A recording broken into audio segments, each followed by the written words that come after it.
할렐루야. 예배 자리에 오신 여러분 주님의 이름으로 환영하고 축복합니다. 함께 예배한 우리 모든 심령 가운데 참 좋으신 주님의 크고 놀라우신 은혜와 평강이 가득 흘러넘치기를 주님의 이름으로 간절히 소망합니다. 너의 진짜 주인이 누구냐라는 제목을 가지고 우리 함께 같이 말씀을 나눠 보겠습니다. 오늘 말씀에 보니까 어느 한 관리가 예수님께 찾아옵니다. 그리고 예수님께 묻습니다. 예수님, 내가 어떻게 해야 영생을 얻을 수 있겠습니까? 예수님께서 이렇게 대답하십니다. 계명을 잘 지켜라. 살인하지 말고, 간음하지 말고, 도둑질하지 말고, 진실되게 살아가고, 부모를 공경하고 등등 이렇게 10계명, 그런 계명들을 잘 지켜라, 이렇게 지금 말씀하고 계신 것이죠. 그랬더니 그 청년이 예수님께 다시 답합니다. 그런 것들은 이미 내가 다 잘 지키고 있습니다. 그래서 예수님께서 그렇다면 한 가지만 더 하면 된다. 내가 가진 재산을 다 팔아서 사람들에게 나누어 주고 너는 이제 나를 따라라, 이렇게 요청하셨습니다. 그때 그 청년이 어떻게 하였나요? 크게 근심하면서 다시 자기 갈 길로 되돌아가게 됩니다. 예수님께서는 왜 청년에게 이러한 질문을 하셨을까요? 이 질문은 왜 다른 질문과는 다르게 지키기 어려운 거였을까요? 청년은 이런 계명도 지키고 저런 계명도 지키고 또 이것도 저것도 다양하게 내가 예수님께서 하나님께서 말씀해 주신 그 계명이라고 하는 것들은 이미 다 잘 지키고 있었습니다. 이렇게 이야기를 하면서도 왜 네가 가지고 있는 것들을 다 다른 사람들에게 나누어 주고 나를 따르라 하는 이 예수님의 요청, 이 예수님의 말씀에 대해서는 왜 쉽사리 움직이지 못했던 것이었을까요? 예수님을 따른다는 것은 여러분 과연 어떤 것일까요? 예수님을 따르는 것과 전 재산을 다른 사람들에게 다 나눠주는 것은 과연 어떤 관계가 있는 것일까요? 예수님의 이 명령을 우리에게 적용한다면 우리가 조금 더 쉽게 이해할 수 있지 않을까 생각해 봅니다. 오늘 말씀은 사실 우리에게 굉장히 심각한 질문이고 또 도전입니다. 우리는 구원받기 위해 여러분 실제로 무엇을 합니까? 우리는 모두 또 구원을 위해서, 또 구원에 대한 응답으로, 또 구원을 받기 위해서 오늘 이 자리에 예배당에 함께 나왔습니다. 또 여러 가지 형편과 상황 가운데 어려움이 놓여져 있는 사람들은 또 온라인으로 함께 예배 자리 가운데 참여하고 있습니다. 주일에 와서 예배를 드리고 또 주님 앞에 귀한 예물을 내어놓고 또 우리의 마음을 아뢰고 기도하며 또 주님께 더욱더 가까이 나아갑니다. 가까이에 있는 친구들을 배려하기도 하고 또 어려운 사람들을 돕고 또 구제하는 사역들도 우리가 열심을 다하여서 함께 참여하고 있습니다. 선교회 가기도 하고 각 팀에 소속해서 봉사하기도 하고 또 수련회에 참여하기도 합니다. 우리는 예수님을 잘 믿기 위해서 이것저것들을 열심으로 섬기고 또 함께 참여하고 있습니다. 그런데 지금 이렇게 예수님을 잘 믿기 위하여서 우리의 삶을 내어놓고 이것저것 함께 봉사하고 참여하고 그 안에 속하려고 하는 우리들에게 예수님은 이것만으로 아직 충분하지 않다라고 지금 말씀하고 계시는 것이죠. 우리가 하는 모든 일들이 영생을 얻기에 아직 충분하지 않다라고 하는 이야기입니다. 그리고 이어지는 이야기가 더욱더 충격적입니다. 네가 가지고 있는 것을 다 팔아서 다른 사람들에게 나누어 주어라 하는 이야기입니다. 귀한 재능이 있다고 한다면 그 재능을 포기하라고 하는 것입니다. 좋은 대학을 다니고 있는 친구에게는 네가 지금 다니고 있는 좋은 대학 자퇴해라, 이런 말입니다. 좋은 전공 가운데 있는 사람들은 네가 지금 하고 있는 그 전공을 포기해라. 아름다운 여자친구와 있는 사람들에게는 여자친구랑 헤어져라. 멋진 남자친구를 만나고 있는 사람들에게는 남자친구랑 헤어져라. 부모님이 엄청난 부자라서 상속받을 엄청난 많은 재산이 있다면 그 재산 상속받는 거 포기해라. 네가 생각하기에 가장 귀하다고 여기는 것, 네가 생각하기에 네가 가지고 있는 소유하고 있는 것들 중에 가장 귀하게 여기는 것이 있다면 다 포기해라. 지금 예수님께서 이렇게 우리 삶 가운데 요청하고 계시다라고 하는 것이죠. 만약에 여러분, 제가 여러분들에게 이렇게 다 포기하고 저를 따르십시오 이렇게 이야기한다면 여러분 어떻게 말씀하시겠습니까? 너무 극단적인 거 아닌가요? 이거 올바른 신앙이 아닌 것 같은데요. 이렇게 여러분들이 저에게 반문하지 않겠습니까? 그런데 왜 예수님은 이렇게 부자 청년에게 오늘 말씀 가운데 이렇게 선포하시고 요청하고 계신 것일까요? 이것을 이해하기 위해서 우리가 말씀의 첫 시작으로 다시 한번 되돌아가 보아야 합니다. 하나님께서는 천지를 창조하시고 또 사람을 창조하셨습니다. 그리고 에덴 동산에 그 동산 가장 한 중앙 가운데에 선과 악을 알게 하는 선악과 나무를 심으셨습니다. 모든 것 다 먹어도 되고 모든 것 다 늘어도 되는데 다만 이 딱 한 가지 선과 악을 알게 하는 이 열매만은 절대 손대지 말아라, 먹지 말아라, 하나님께서 그렇게 명령하셨습니다. 그리고 이 선과 악을 알게 하는 나무의 열매를 먹게 되면 정녕 죽으리라, 하나님께서 그렇게 말씀하셨죠. 이는 사람이 스스로 선과 악의 주체가 될 때 사람은 하나님을 떠나게 되고 하나님으로부터 떨어지면 사람은 죽게 된다라고 하는 것을 의미하는 것이었습니다. 사람이 스스로 선과 악의 주체가 될 때 말이죠. 사람은 그러나 자기가 선과 악을 결정하고 싶은 그 유혹을 참지 못하고 하나님께서 먹지 말라고 명령하셨던 그 선과 악을 알게 하는 나무 열매를 베어 물어 먹었죠. 결국 선악과를 따먹은 인간은 하나님으로부터 독립선언을 하게 되었고 결국 단절과 또 소외를 경험하게 되었습니다. 사람은 이제 하나님 대신에 하나님의 역할을 해야 될 것들을 찾기 시작했습니다. 하나님 없는 인간은 스스로를 보호하기 위해서 이 불안과 두려움과 초조함과 떨림을 보완하기 위해서 인정받고 또 사랑받기 위해서 존재를 증명받기 위해서 또 감정과 욕망을 해결하기 위해서 다른 것들을 하나님으로 여기기 시작했습니다. 그리고 그것을 주인으로 삼는 삶을 살아가기 시작하였습니다. 모든 사람이 죄인이라고 하는 것은 모든 사람이 하나님을 알지 못하고 다른 것을 하나님처럼 생각한다 하는 것을 의미하는 것입니다.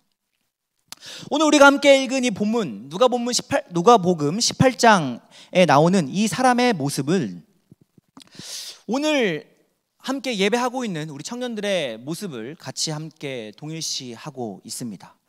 바로 돈을 하나님처럼 여기고 있는 모습이죠. 말씀은 근본적인 변혁을 청년에게 지금 요구하고 있습니다. 바로 하나님 나라에는 이중 국적자가 없다라고 하는 것입니다. 네가 살고 있던 그 세상의 기준, 그것으로부터 자유로워야 한다. 그것으로부터 완전히 빠져나와야 비로소 하나님의 나라를 살아갈 수 있는 그 권리가 시작된다라고 하는 것입니다. 아브라함은 고향을 떠나야만 했습니다. 야곱은 형에게 쫓겨 도망가야만 했습니다. 요셉은 노예로 팔려가야만 했습니다. 모세는 궁전에서 쫓겨나 광야에서 살아야 했습니다. 이스라엘 백성들은 애굽을 떠나 광야로 쫓겨나와야 했습니다. 삼손은 전쟁에서 패배해 노예가 되었습니다. 다윗은 오랜 세월 사울에게 쫓겨 도망자의 신세를 살아야 했습니다. 남유다가 망한 뒤에 이스라엘 백성들은 바벨론으로 끌려와 포로의 생활을 지내야만 했습니다. 요나는 바닷가에 던져져 물고기 뱃속에서 지내야만 했습니다. 모든 자신의 기준과 또 생각과 욕망과 자랑, 이 근본적인 삶의 자세와 태도, 이 삶의 토대, 내가 내 삶의 근거로 삼고 있던 그 모든 것들이 무너질 때 그곳에서 믿음의 사람들은 하나님을 경험했다라고 하는 것입니다. 오늘 우리의 사회를 지배하고 있는 이 돈의 논리, 자본의 논리, 성장의 논리, 성공의 논리, 성취의 논리, 아름다움의 논리, 그 밖에 여러 우리의 모든 우상들을 우리가 포기할 수 있을 때 우리는 비로소 그 자리에서부터 하나님을 경험할 수 있다라고 하는 것이죠. 그 안에 여전히 내가 살아가고 있으면서 여전히 그 성공에, 그 성취에 무엇인가 가지려고 하고 소유하려고 하고 내 삶이라고 내가 바운더리 쳐놓은 그 삶의 자리에서 벗어나려고 하지 않는 그 상태에서 그 안에서 살아가면서 조금 더 성공할 수 있도록 하나님께 기도하는 정도, 조금 더 안정적으로 살아갈 수 있도록 하나님께 아뢰는 정도, 그 정도로 하나님을 찾고 그 정도로 하나님을 예배하는 정도, 죽어서는 천당에 살고 살아서는 분당에 사는 것을 꿈꾸는 그런 정도, 그 정도면 괜찮은 거지 하면서 나를 위해 도움 주시는 하나님으로 하나님을 치부하며 살아가는 그러한 정도로는 영생에 이를 수 없다라는 것을 우리 주님께서는 오늘 말씀을 통하여서 우리에게도 분명하게 말씀해 주고 계시는 것입니다. 우리의 마음의 불판이 새까맣게 타버린 이상 무엇을 구워도 그것은 탄 요리가 되어버립니다. 고깃집에서 고기 구워 보셨나요? 양념 같은 걸 이렇게 구울 때 불판이 빨리 타게 되죠.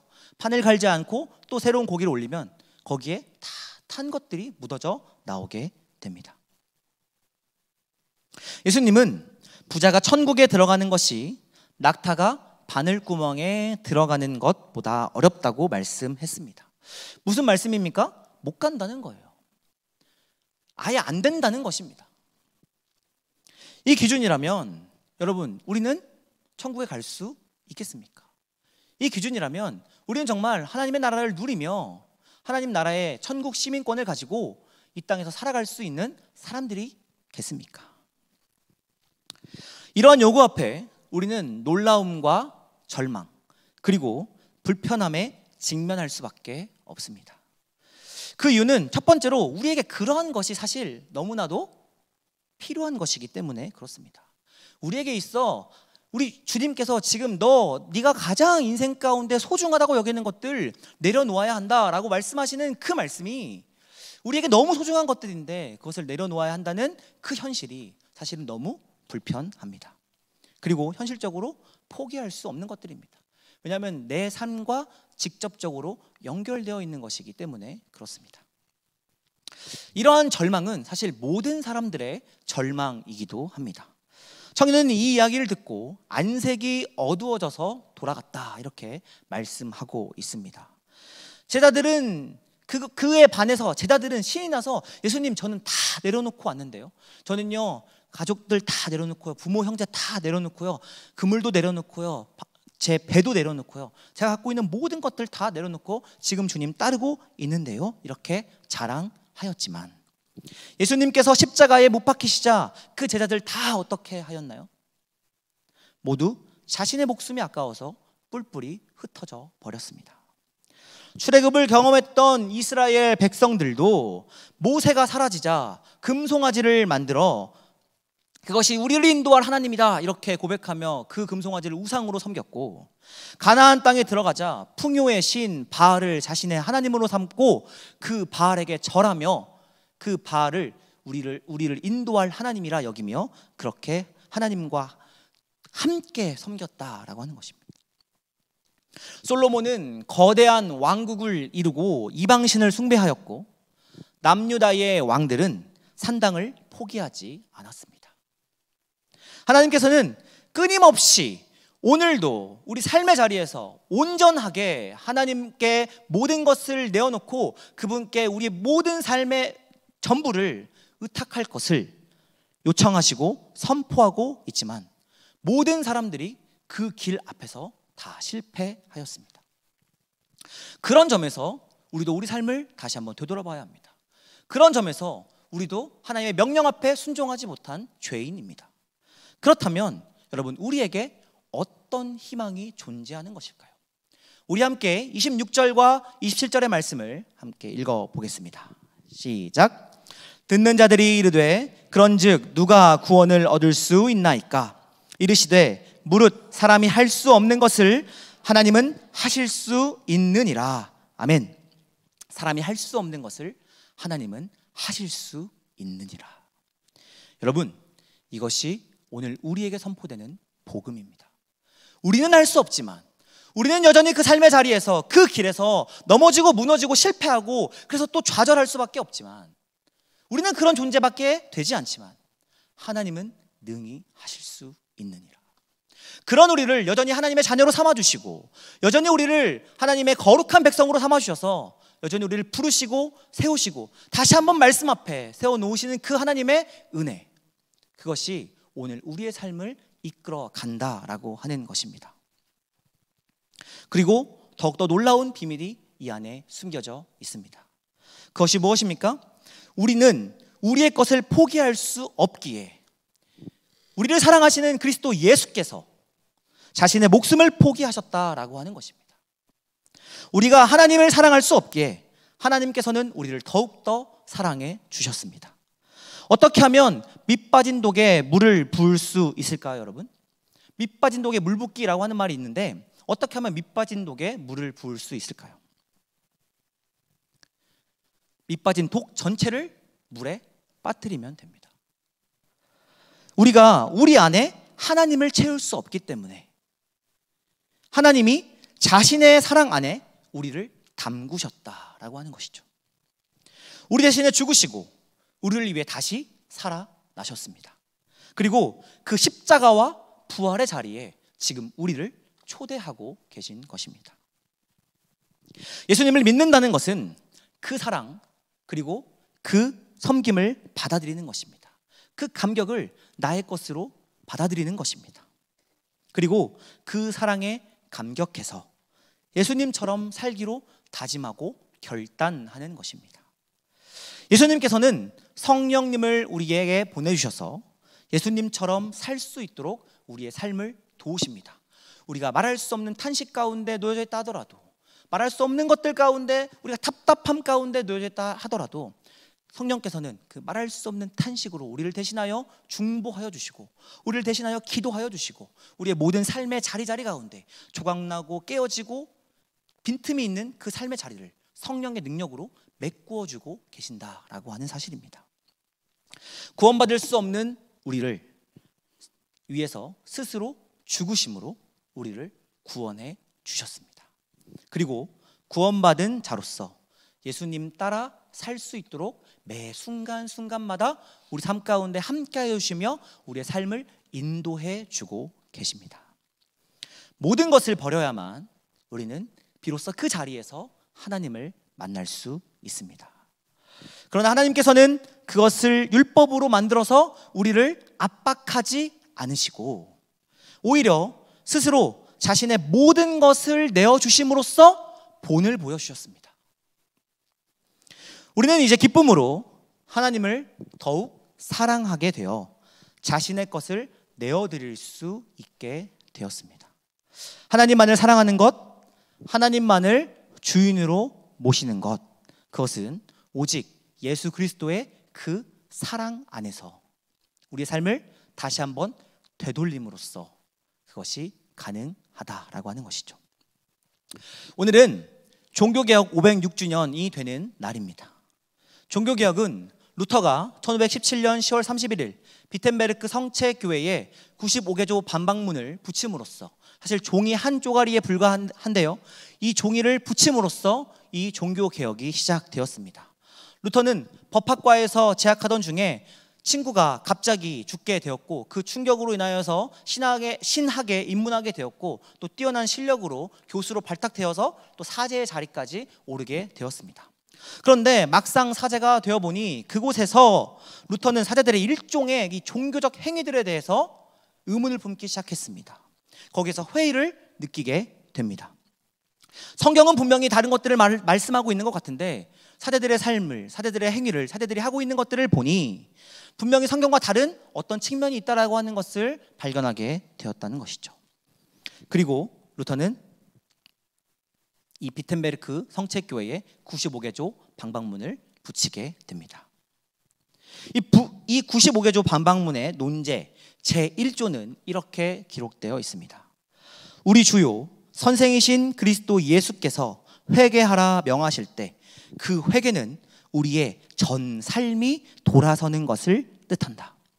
여러분, 이 명제는 루터가 만들어낸 생각이 아니라 마태복음 4장 17절 회개하라 천국이 가까이 왔느니라 하시는 이 예수님의 선포에 기인되어서 그것을, 그 예수님의 선포를 루터가 그대로 풀어 쓴 것에 불과합니다.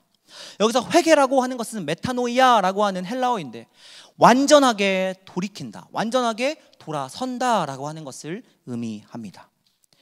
여러분, 루터는 그저 이거 하나 풀어서 쓴 것뿐이었습니다. 그런데 회개하라, 돌아서라, 우리의 전 삶이 돌아서야 한다라고 하는 이 하나의, 이 회개라고 하는 이 단어 하나에 유럽 전 사회가 발칵 뒤집히게 되었고, 거기에서부터 종교 개혁이 시작되었다라고 하는 것입니다. 완전히 돌아섬, 전적으로 내어드림. 여러분, 이것이 오늘 우리가 함께 나눈 본문 말씀과 또 종교개혁주의를 맞이하면서 이 종교개혁의 정신과 맞닿아 있는 부분입니다.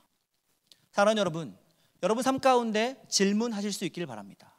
여러분 삶의 진짜 주인은 누구입니까? 이것을 답하셔야 됩니다. 이것을 답해 나가는 과정이 신앙생활이고, 이것을 답할 수 있어야 우리가 하나님 나라의 참된 시민권을 가지고 이 땅 가운데서 우리 주님과 동행하며 살아갈 수 있게 됩니다. 여러분, 우리 주님께서 우리와 함께 하여 주고 계십니다. 우리 주님께서 우리의 삶을 인도하여 주고 계십니다. 우리 주님께서 성령으로 우리에게 우리가 나아가야 될 걸음들을 인도해 주고 계십니다. 여러분 삶의 진짜 주인은 누구입니까? 이것을 답해 나가는 저와 여러분 될 수 있기를 주님의 이름으로 간절히 소망합니다. 함께 우리 찬양하고 또 기도의 자리로 나가겠습니다.